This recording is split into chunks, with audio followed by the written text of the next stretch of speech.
The day the Garcias were 1 American year old, they had a celebration at dinner. Mommy had baked a nice flan and stuck a candle in the center. Guess what day it is today? She looked around the table at her daughter's baffled faces.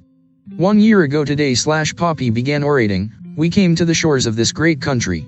When he was done misquoting the poem on the Statue of Liberty, the youngest, Fifi, asked if she could blow out the candle, and Mommy said, "Only after everyone had made a wish." "What do you wish for on the first celebration of the day you lost everything?" Carla wondered. Everyone else around the table had their eyes closed as if they had no trouble deciding. Carla closed her eyes too. She should make an effort and not wish for what she always wished for in her homesickness. But just this last time, she would let herself. "Dear God," she began. She could not get used to this American wish-making without bringing God into it. "Let us please go back home, please," she half prayed and half wished. It seemed a less than 150. Less likely prospect. In fact, her parents were sinking roots here. Only a month ago, they had moved out of the city to a neighborhood on Long Island so that the girls could have a yard to play in, so Mommy said. The little green squares around each look-alike house seemed more like carpeting that had to be kept clean than yards to play in. The trees were no taller than little Fifi. Carla thought yearningly of the lush grasses and thick-limbed, vine-laden trees around the compound back home. Under the amapola tree her best friend cousin, Lucinda, and she had told each other what each knew about how babies were made. What is Lucinda doing right this moment? Carla wondered. Down the block the neighborhood dead-ended in abandoned farmland that Mommy read in the local paper the developers were negotiating to buy. Grasses and real trees and real bushes still grew beyond the barbed wire fence posted with a big sign, "Private, no trespassing." The sign had surprised Carla since, "Forgive us our trespasses," was the only other context in which she had heard the word. She pointed the sign out to Mommy on one of their first walks to the bus stop. "Isn't that funny, Mommy? A sign that you have to be good." Her mother did not understand at first until Carla explained about the Lord's Prayer. Mommy laughed. Words sometimes meant two things in English too. This trespass meant that no one must go inside the property because it was not public like a park, but private. Carla nodded, disappointed. She would never get the hang of this new country. Mommy walked her to the bus stop for her first month at her new school over in the next parish. The first week, Mommy even rode the buses with her, transferring, going and coming, twice a day, until Carla learned the way. Her sisters had all been enrolled at the neighborhood Catholic school only 1 block away from the house the Garcias had rented at the end of the summer. But by then, Carla's 7th grade was full. The nun who was the principal had suggested that Carla stay back a year in 6th grade, where they still had 2 spaces left. At 12, though, Carla was at least a year older than most 6th graders, and she felt mortified at the thought of having to repeat yet another year. All 4 girls had been put back a year when they arrived in the country. Sure, Carla could use the practice with her English, but that also meant she would be in the same grade as her younger sister, Sandy. That she could not bear. "Please," she pleaded with her mother, "let me go to the other school." The public school was a mere 2 blocks beyond the Catholic school, but Laura Garcia would not hear of it.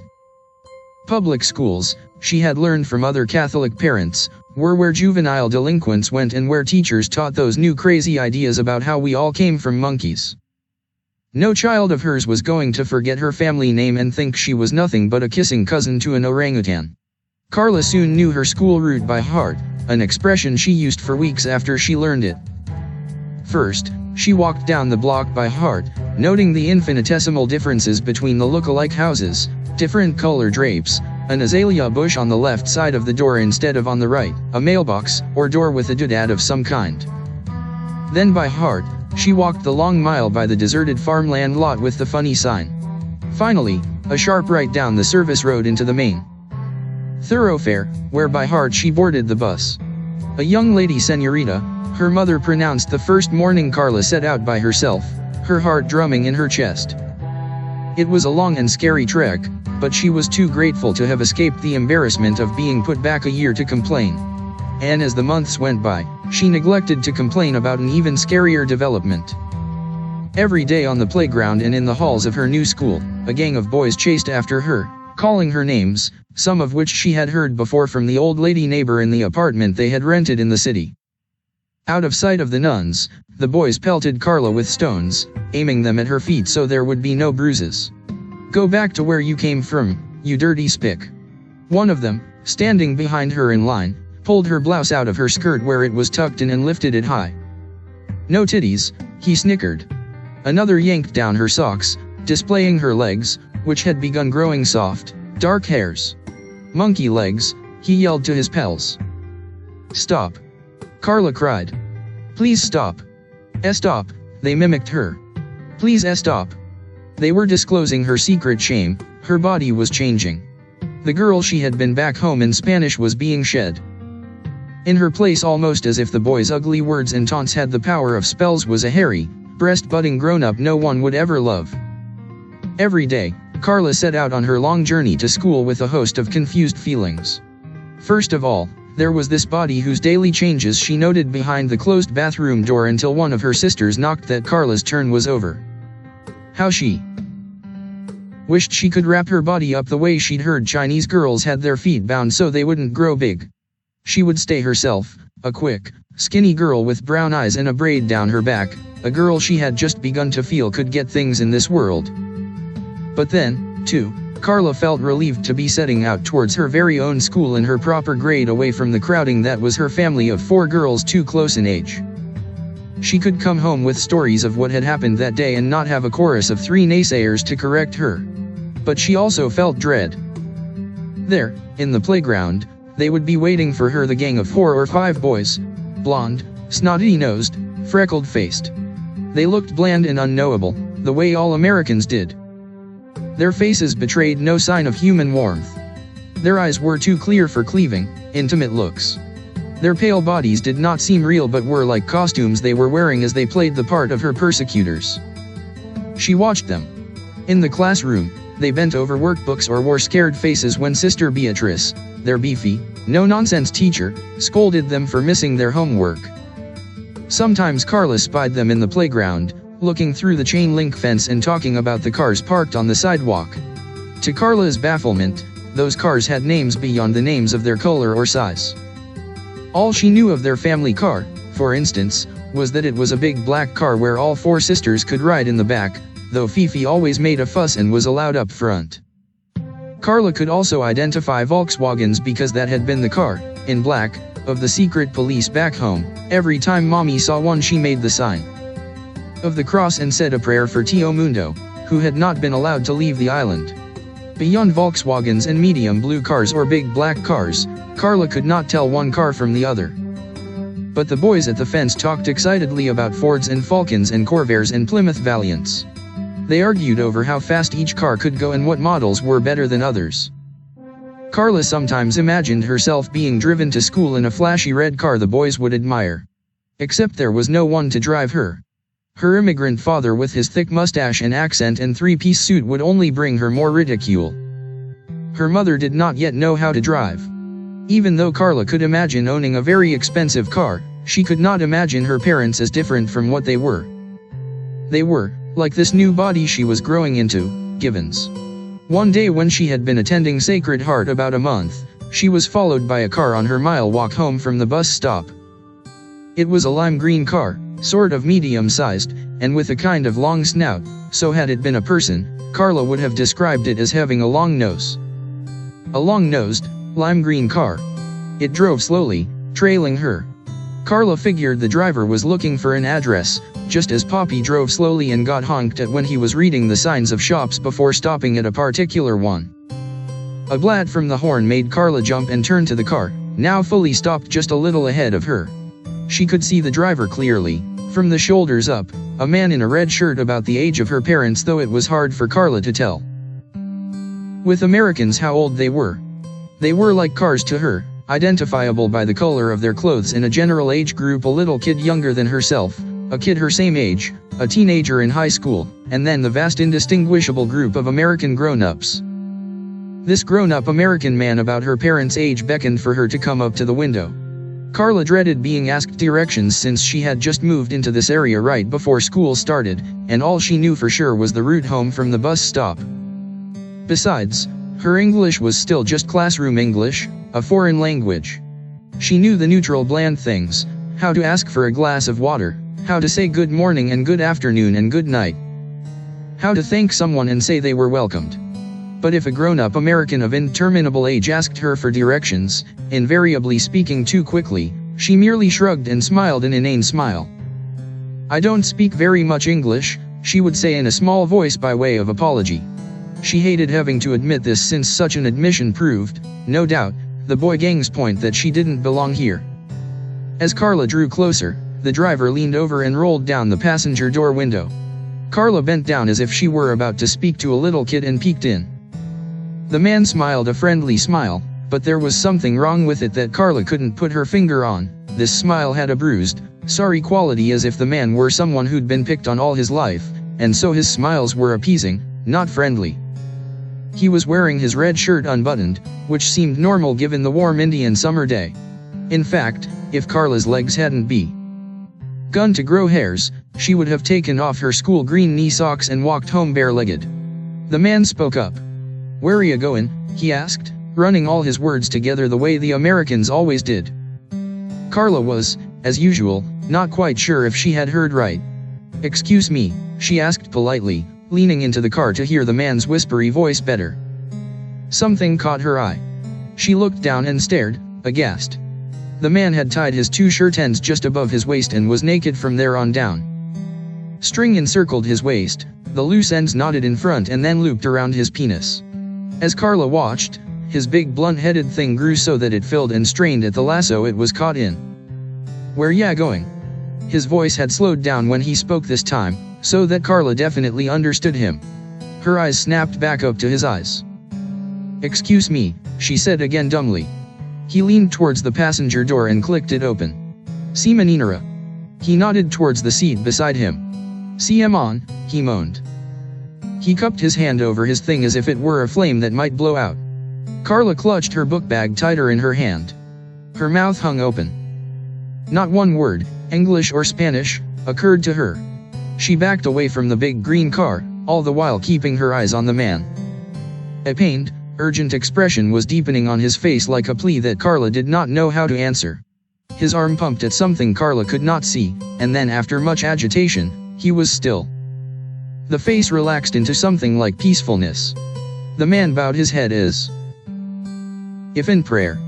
Carla turned and fled down the street, her book bag banging against her leg like a whip she was using to make herself go faster, faster. Her mother called the police after piecing together the breathless, frantic story Carla told. The enormity of what she had seen was now topped by the further enormity of involving the police.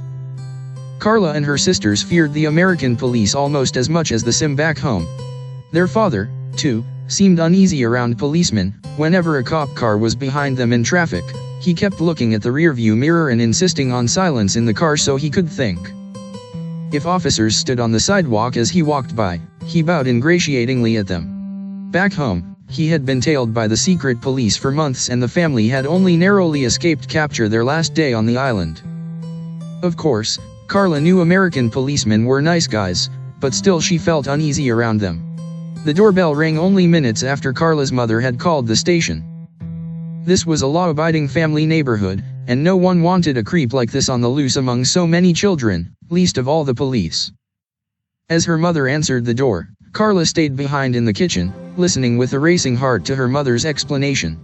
Mommy's voice was high and hesitant and slightly apologetic, a small, accented woman's voice among the booming, impersonal American male voices that interrogated her.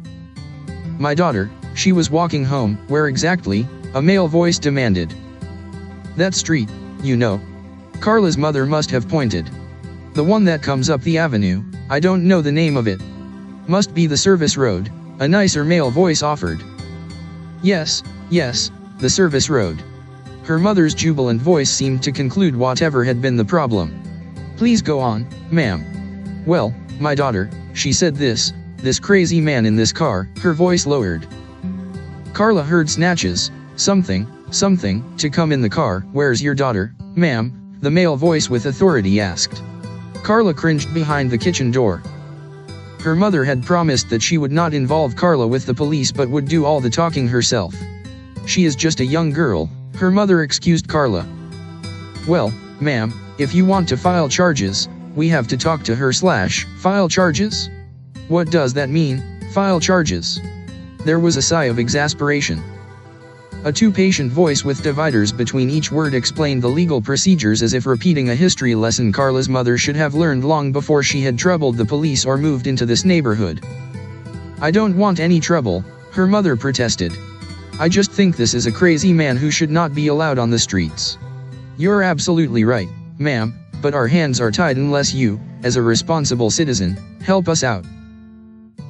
Oh no, Carla groaned, now she was in for it. The magic words had been uttered.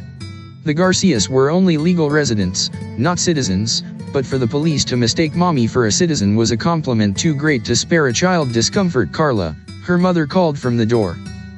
What's the girl's name? The officer with the voice in charge asked. Her mother repeated Carla's full name and spelled it for the officer, then called out again in her voice of authority, Carla Antonia. Slowly, sullenly, Carla wrapped herself around the kitchen door, only her head poking out and into the hallway. FSI, ma'amty, she answered in a polite, law-abiding voice to impress the cops. Come here, her mother said, motioning. These very nice officers need for you to explain what you saw. There was an apologetic look on her face. Come on, Kuka, don't be afraid. There's nothing to be afraid of, the policeman said in his gruff, scary voice. Carla kept her head down as she approached the front door, glancing up briefly when the two officers introduced themselves. One was an embarrassingly young man with a face no older than the boys' faces at school on top of a large, muscular man's body. The other man, also big and fair-skinned, looked older because of his meaner, sharp-featured face like an animal's in a beast fable a child knows by looking at the picture not to trust. Belts were slung around both their hips, guns poking out of the holsters. Their very masculinity offended and threatened. They were so big, so strong, so male, so American. After a few facts about her had been established, the mean-faced cop with the big voice and the pad asked her if she would answer a few questions. Not knowing she could refuse, Carla nodded meekly, on the verge of tears. Could you describe the vehicle the suspect was driving? She wasn't sure what a vehicle was or a suspect, for that matter. Her mother translated into simpler English, what car was the man driving, Carla? A big green car, Carla mumbled. As if she hadn't answered in English, her mother repeated for the officers, a big green car. What make? The officer wanted to know. Make? Carla asked. You know, Ford, Chrysler, Plymouth. The man ended his catalog with a sigh. Carla and her mother were wasting his time. J.K. Clase de carrot, her mother asked in Spanish, but of course she knew Carla wouldn't know the make of a car. Carla shook her head, and her mother explained to the officer, helping her save face, she doesn't remember. Can't she talk? The gruff cop snapped. The boyish-looking one now asked Carla a question. Carla, he began, pronouncing her name so that Carla felt herself coated all over with something warm and too sweet. Carla, he coaxed, can you please describe the man you saw? All memory of the man's face fled. She remembered only the bruised smile and a few strands of dirty blonde hair laid carefully over a bald pate. But she could not remember the word for bald, and so she said, he had almost nothing on his head. You mean no head? The gentle cop suggested. Almost no hair, Carla explained, looking up as if she had taken a guess and wanted to know if she was wrong or right. Bald. The gruff cop pointed first to a hairy stretch of wrist beyond his uniform's cuff, then to his pink, hairless palm. Bald, yes. Carla nodded. The sight of the man's few dark hairs had disgusted her. She thought of her own legs sprouting dark hairs, of the changes going on in secret in her body, turning her into one of these grown-up persons. No wonder the high-voiced boys with smooth, hairless cheeks hated her. They could see that her body was already betraying her.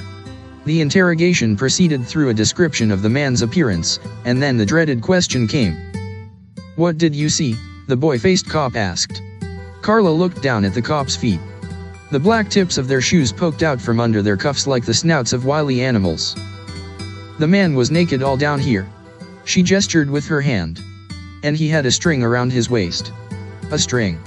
The man's voice was like a hand trying to lift her chin to make her look up, which is precisely what her mother did when the man repeated, a string. Carla was forced to confront the cop's face. It was indeed an adult version of the sickly white faces of the boys in the playground. This is what they would look like once they grew up. There was no meanness in this face, no kindness either. No recognition of the difficulty she was having in trying to describe what she had seen with her tiny English vocabulary. It was the face of someone in a movie Carla was watching ask her, what was he doing with the string? She shrugged, tears peeping at the corners of her eyes. Her mother intervened. The string was holding up this man's, please, ma'am / the cop who was writing said. Let your daughter describe what she saw. Carla thought hard for what could be the name of a man's genitals. They had come to this country before she had reached puberty in Spanish, so a lot of the key words she would have been picking up in the last year, she had missed. Now, she was learning English in a Catholic classroom, where no nun had ever mentioned the words she was needing. He had a string around his waist, Carla explained. By the ease with which the man was writing, she could tell she was now making perfect sense. And it came up to the front, she showed on herself, and here it was tied in A. She held up her fingers and made the sign for 0. A noose, the gentle cop offered. A noose, and his thing, Carla pointed to the policeman's crotch. The cop writing scowled. His thing was inside that noose and it got bigger and bigger, she blurted, her voice wobbling. The friendly cop lifted his eyebrows and pushed his cap back on his head. His big hand wiped the small beads of sweat that had accumulated on his brow. Carla prayed without prayer that this interview would stop now. What she had begun fearing was that her picture, but who was there to take a picture, would appear in the paper the next day and the gang of mean boys would torment her with what she had seen. She wondered if she could report them now to these young officers. By the way, she could say, and the gruff one would begin to take notes. She would have the words to describe them, their mean, snickering faces she knew by heart. Their pale look-alike sickly bodies. Their high voices squealing with delight when Carla mispronounced some word they coaxed her to repeat. But soon after her description of the incident, the interview ended. The cop snapped his pad closed, and each officer gave Carla and her mother a salute of farewell. They drove off in their squad car, and all down the block, drapes fell back to rest, half-opened shades closed like eyes that saw no evil. For the next 2 months before Carla's mother moved her to the public school close to home for the second half of her 7th grade, she took Carla on the bus to school and was there at the end of the day to pick her up. The tauntings and chasings stopped. The boys must have thought Carla had complained, and so her mother was along to defend her. Even during class times, when her mother was not around, they now ignored her, their sharp, clear eyes roaming the classroom for another victim, someone too fat, too ugly, too poor, too different. Carla had faded into the walls. But their faces did not fade as fast from Carla's life. They trespassed in her dreams and in her waking moments. Sometimes when she woke in the dark, they were perched at the foot of her bed, a grim chorus of urchin faces, boys without bodies, chanting without words, "Go back. Go back." So as not to see them, Carla would close her eyes and wish them gone.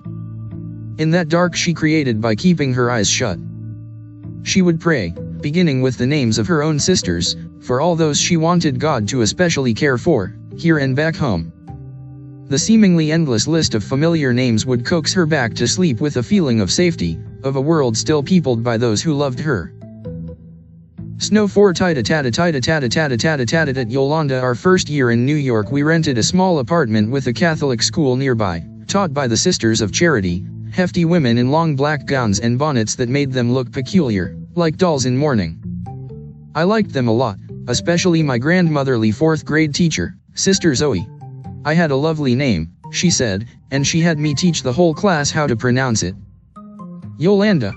As the only immigrant in my class, I was put in a special seat in the first row by the window, apart from the other children so that Sister Zoe could tutor me without disturbing them.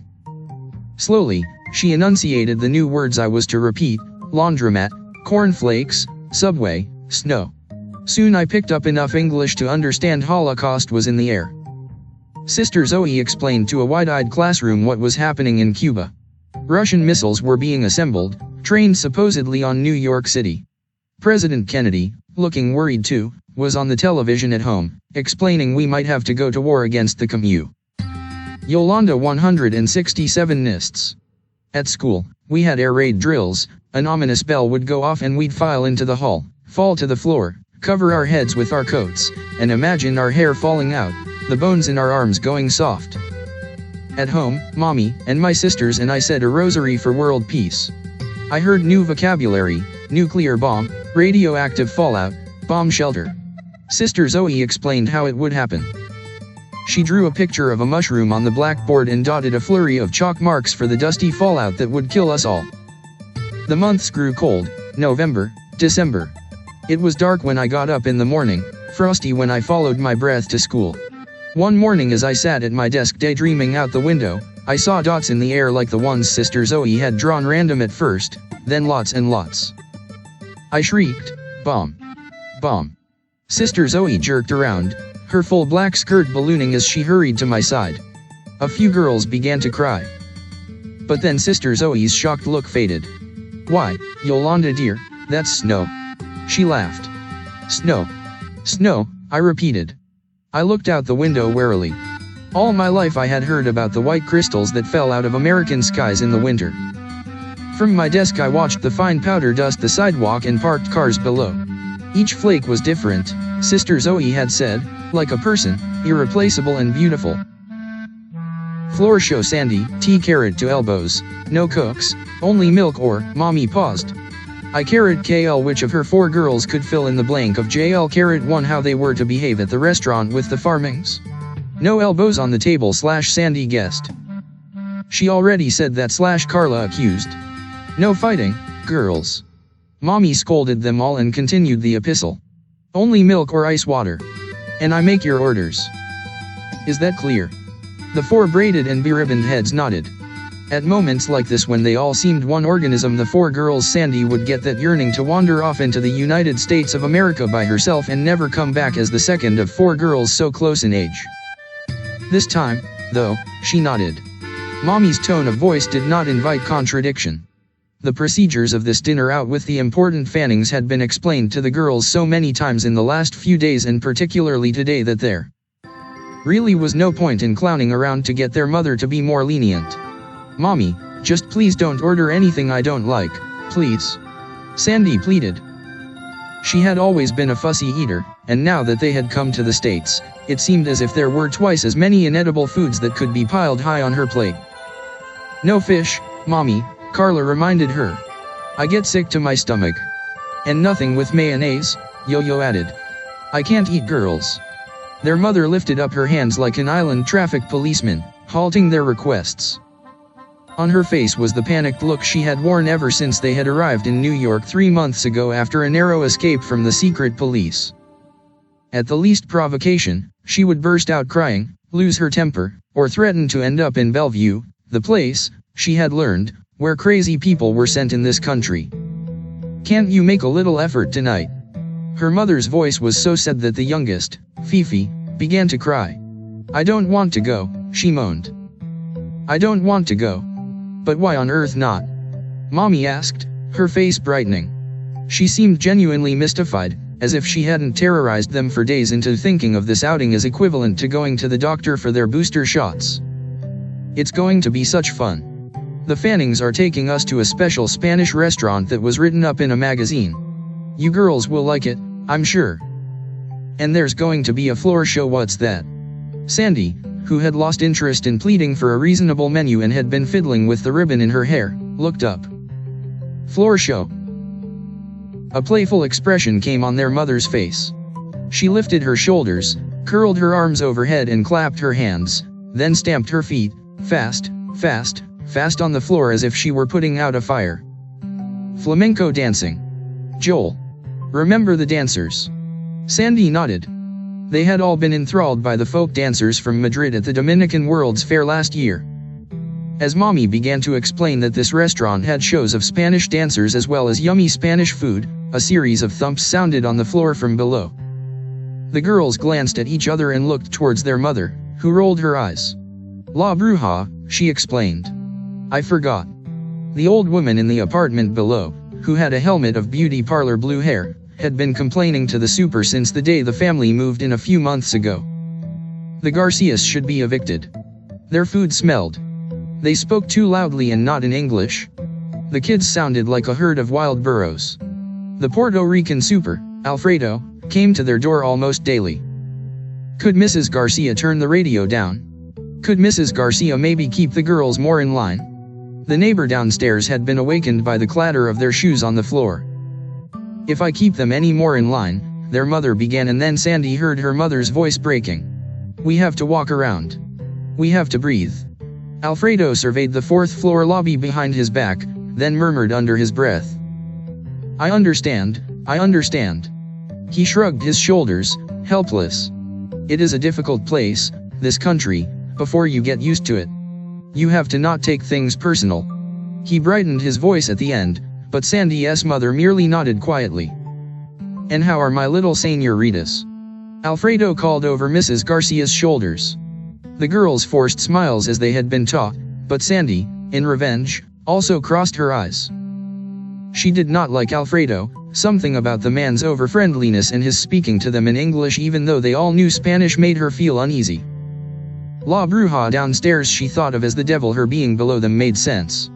When Sandy played toro, bullfighting yo-yo with a towel, she would shout after each successful scrape with death, Joel, and stamp her feet in triumph, lifting her right hand to the crowd. She always had a bad conscience afterwards, but she couldn't help herself. One day soon after they had moved in, La Bruja had stopped her mother and the girls in the lobby and spat out that ugly word the kids at school sometimes used, spies. Go back to where you came from. As soon as Poppy came home from his shift at the hospital, he showered, singing a favorite island song that made the girls giggle as they slipped on their party dresses. They were already in a giddy mood from an inspired discovery that the farming's name sure sounded like the word for a person's bottom they had recently learned in the playground at school. We're going to eat with the Fannies, one sister would say to make the others laugh. Poppy emerged from the bathroom combing his dark wet curls flat. He looked at the girls and winked. Your Poppy is a dashing man, eh? He posed in front of the hall mirror, turning this way and that. A handsome man, your Poppy. The girls indulged him with cries of "Aye, Poppy." This was the first time in New York that they had seen their father in a light-hearted mood. Mostly he worried about la situación. Back home, some uncles were in trouble. Tio Mundo had been jailed, and Tio Fidelio was maybe dead. Poppy had not been able to get an American doctor's license, some hitch about his foreign education, and the money was running out. Dr. Fanning was trying to help out by lining up jobs, but first Poppy needed to pass his licensing exam.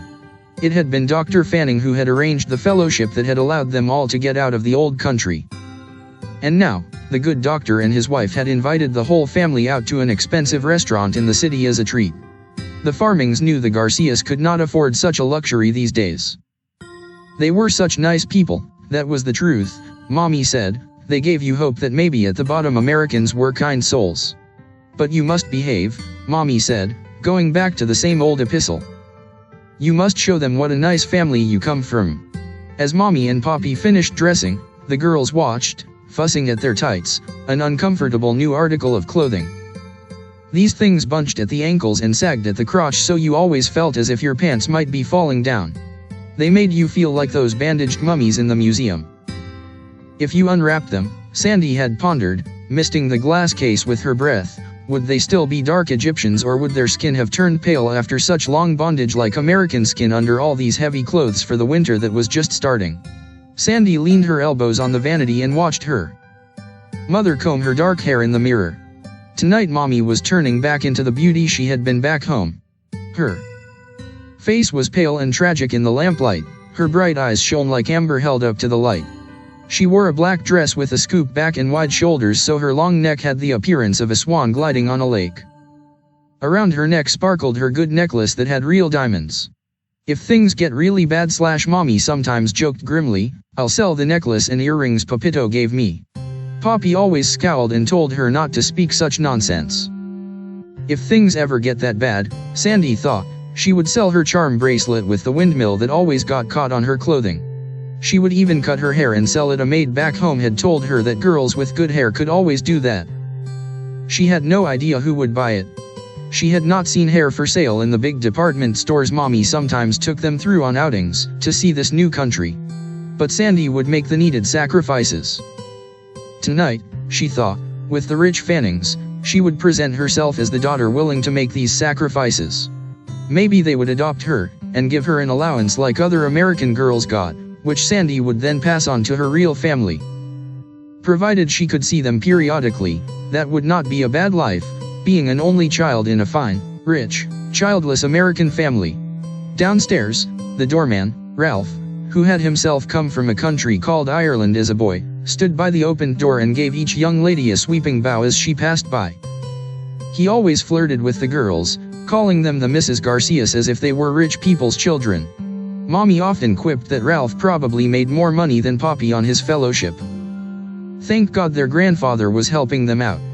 Without Papito/Mommy confided in her girls, swearing them never to repeat this to their father. Without Papito, we would have to go on welfare.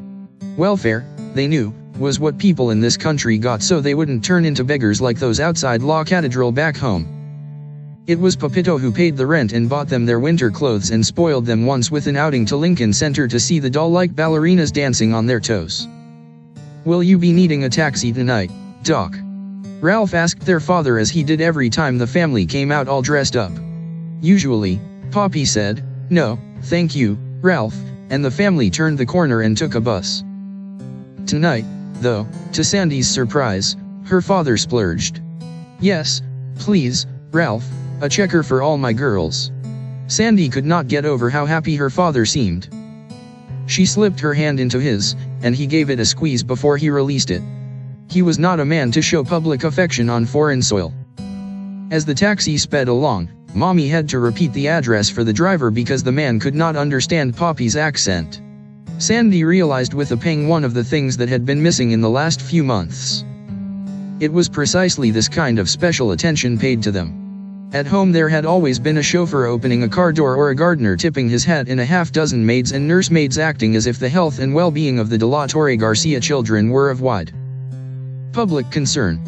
Of course, it was usually the De La Torre boys, not the girls, who came in for special consideration. Still, as bearers of the De La Torre name, the girls were made to feel important. The restaurant had a white awning with its name El Flamenco in brilliant red letters. A doorman, dressed up as a dignitary with a flaming red band across his white ruffled shirt, opened the car door for them. A carpet on the sidewalk led into the reception foyer, from which they could see into a large room of tables dressed up with white tablecloths and napkins folded to look like bishops' hats. Silverware and glasses gleamed like ornaments. Around the occupied tables handsome waiters gathered, their black hair slicked back into bullfighters' little ponytails. They wore cummerbunds and white shirts with ruffles on the chest, beautiful men like the one Sandy would someday marry. Best of all were the rich, familiar smells of garlic and onion and the lilting cadence of Spanish spoken by the dark-eyed waiters, who reminded Sandy of her uncles. At the entrance to the dining room, the maitre d' explained that Mrs. Fanning had called to say she and her husband were on their way, to go ahead and sit down and order some drinks.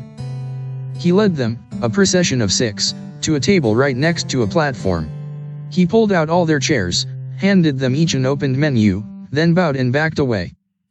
3 waiters descended on the table, filling water glasses, adjusting silverware, and plates. Sandy sat very still and watched their beautiful long fingers fast at work. "Something to drink, Señor," one of them said, addressing Poppy. "Can I have a Coke?"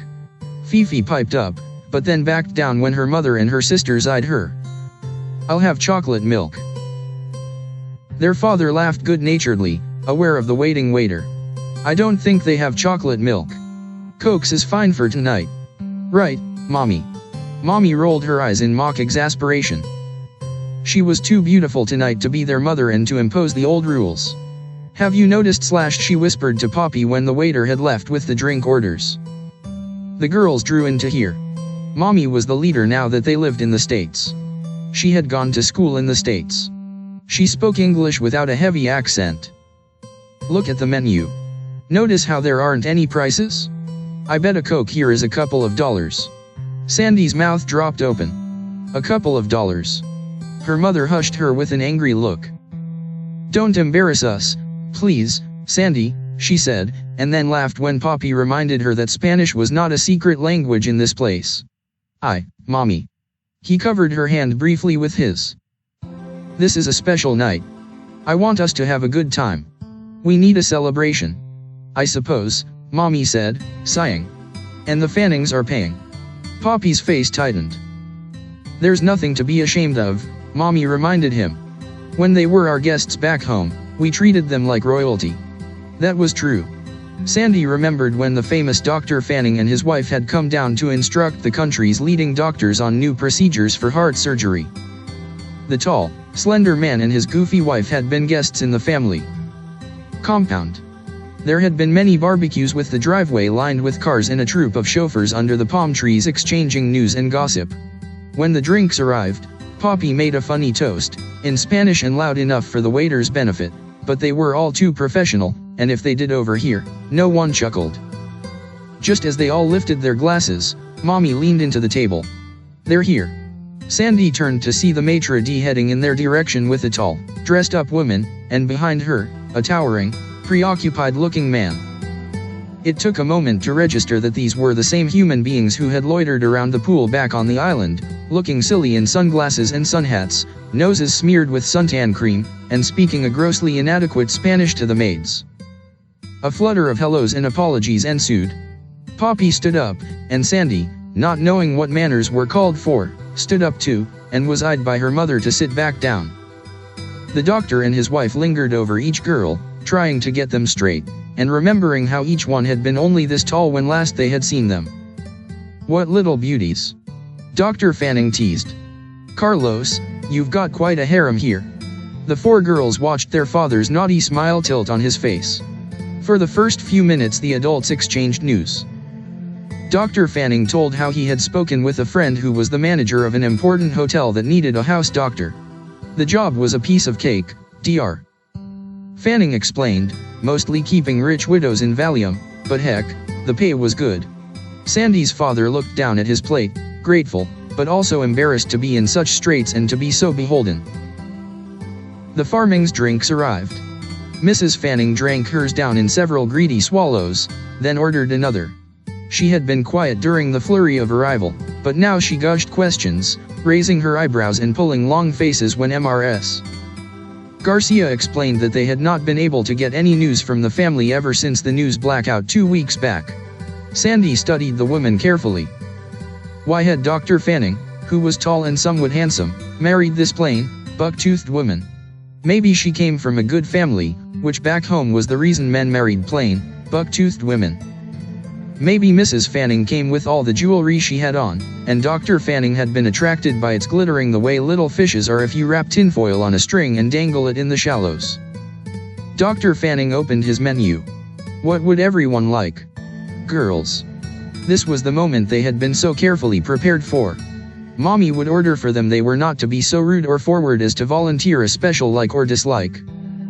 Besides, as Sandy tried reading the menu, with the help of her index finger, sounding out syllables, she did not recognize the names of dishes listed. Her mother explained to Dr. Fanning that she would order 2 pastelons for the girls to share. Oh, but the seafood here is so good, the doctor pleaded, looking at her from above his glasses, which had slipped down on his nose like a schoolteacher's. How about some paella, girls, or iones a la vinagretal? They don't eat shrimp, their mother said, and Sandy was grateful to her for defending them from this dreaded, wormy food. On the other hand, Sandy would have been glad to order something different and all to herself. But she remembered her mother's warnings. Mommy, Fifi whispered, what's pastelon? Pastelon, kuka. Mommy explained it was a casserole like Chucha used to make back home with rice and ground beef. It's very good. I know you girls will like it. Then she gave them a pointed look they understood to mean, they must like it. Yes, they said nicely when Dr. Fanning asked if pastelon was indeed what they wanted. Yes, what? Mommy coached. Yes, thank you, they chorused. The doctor laughed, then winked knowingly at them. Their orders and fresh drinks on the table, the grown-ups fell into the steady drone of adult conversation. Now and again the changed cadence of a story coming through made Sandy lean forward and listen. Otherwise, she sat quietly, playing with sugar packets until her mother made her stop. She watched the different tables around theirs. All the other guests were white and spoke in low, unexcited voices. Americans, for sure. They could have eaten anywhere, Sandy thought, and yet they had come to a Spanish place for dinner. La Bruja was wrong. Spanish was something other people paid to be around. Her eye fell on a young waiter whose job seemed to be to pour water into the goblets at each table when they ran low. Every time she caught his eye, she would glance away embarrassed, but with boredom she grew bolder. She commenced a little flirtation, he smiled, and each time she smiled back, he approached with his silver pitcher to refill her water glass. Her mother noticed and said in coded scolding, "Their well is going to run dry." In fact, Sandy had drunk so much water that, she explained quietly to Mommy, she was going to have to go to the toilet. Her mother cast her another of her angry looks. They had been cautioned against making any demands tonight during dinner. Sandy squirmed at her seat, unwilling to go, unless she could be granted a smiling permission. Poppy offered to accompany her. "I could use the men's room myself." Mrs. Fanning also stood up and said she could stand to leave behind a little something. Dr. Fanning gave her a warning look, not too different from the one Sandy's mother had given her. The three of them trooped to the back of the restaurant where the maitre d' had directed, and down a narrow flight of stairs, lit gloomily by little lamps hung in archways. In the poorly lit basement, Mrs. Fanning squinted at the writing on the two doors. "Damas? Caballos." Sandy checked an impulse to correct the American lady's pronunciation. "Hey there, Carlos, you're going to have to translate for me so I don't end up in the wrong room with you." Mrs. Fanning rolled her hips in a droll way like someone trying to keep up a hula hoop. Poppy looked down at his feet. Sandy had noticed before that around American women he was not himself. He rounded his shoulders and was stiffly well-mannered, like a servant. "Sandy will show you," he said, putting his daughter between himself and Mrs. Fanning, who laughed at his discomfort. "Go ahead then, sugar pie." Sandy held open the door marked "Damas" for the American lady. As Mrs. Fanning turned to follow, she leaned towards Sandy's father and brushed her lips on his. Sandy didn't know whether to stand there foolishly or dash in and let the door fall on this uncomfortable moment.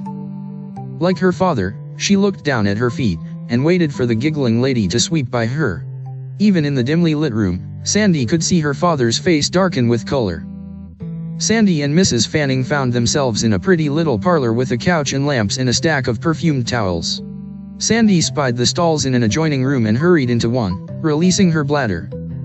Relieved, she now felt the full and shocking weight of what she had just witnessed. A married American woman kissing her father.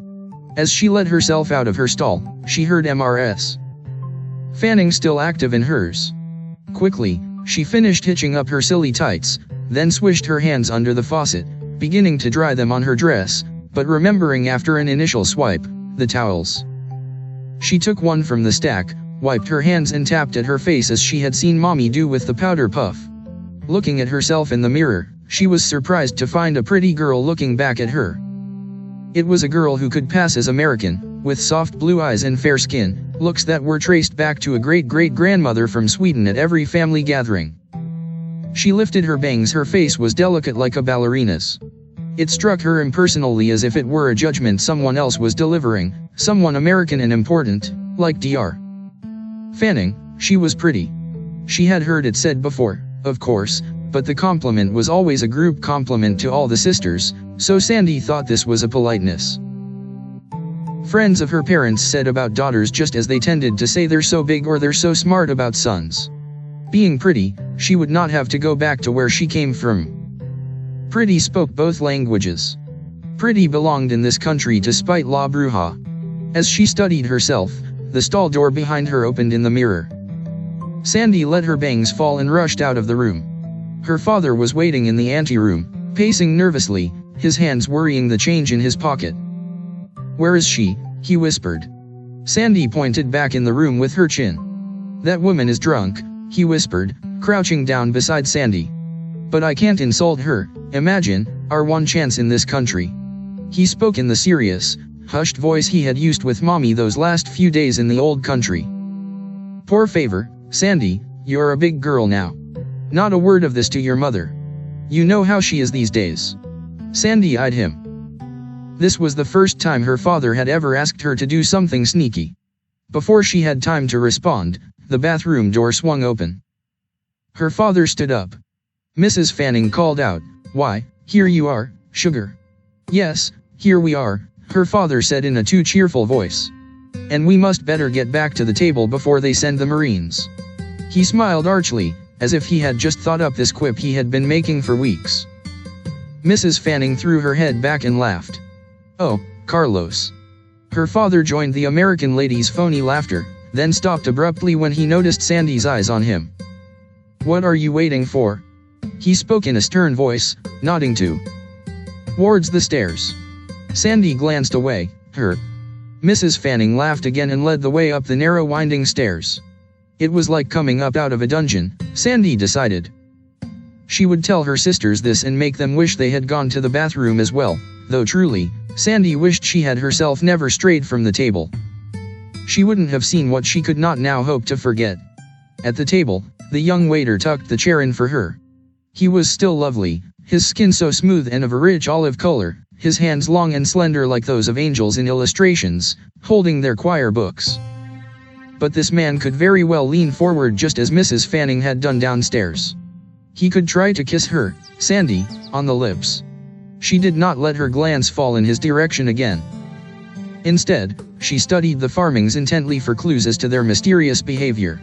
One thing she noticed was that Mrs. Fanning drank a lot of wine, and each time she nodded to the waiter to fill her glass, Dr. Fanning said something to her out of the corner of his mouth. At one point when the waiter leaned toward her empty glass, Dr. Fanning covered it with his hand. "That's enough," he snapped, and quickly the waiter leaned away again. "What a party fart," Mrs. Fanning observed, loud enough for the table to hear, though fart was not a word the girls recognized. Mommy instantly began to fuss at Sandy and her sisters, pretending that the exchange of angry whispering between the Fannings was not taking place. But little Fifi could not be distracted from the scene at the end of the table. She stared wide-eyed at the bickering Fannings, and then over at Mommy with a serious look of oncoming tears. Mommy winked at her, and smiled a high-watt smile to reassure the little girl that these Americans need not be taken seriously. Blessedly, their platters of food appeared, borne by a cortege of waiters, directed by the busybody maitre d'. The tension dispelled as the two couples took small, pensive bites of their different servings. Compliments and evaluations erupted all around the table. Sandy found most of the things on her plate inedible. But there was a generous decorative lettuce leaf under which much of the goopy meat and greasy rice could be tucked away. Tonight she felt beyond either of her parents. She could tell that they were small people compared to these Fannings. She had herself witnessed a scene whose disclosure could cause trouble. What did she care if her parents demanded that she eat all of her pastillon? She would say, just as an American girl might, "I don't wanna. You can't make me.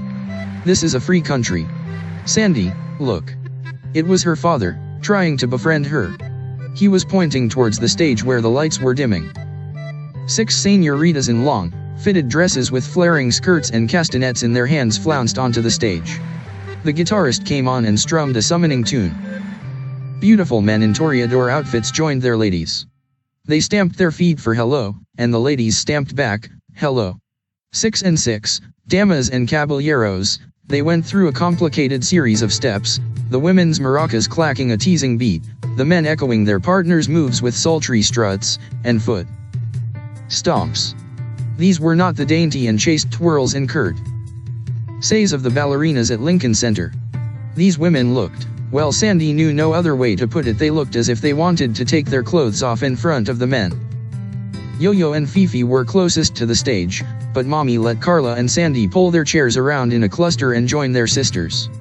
The dancers clapped and strutted, tossing their heads boldly like horses. Sandy's heart soared.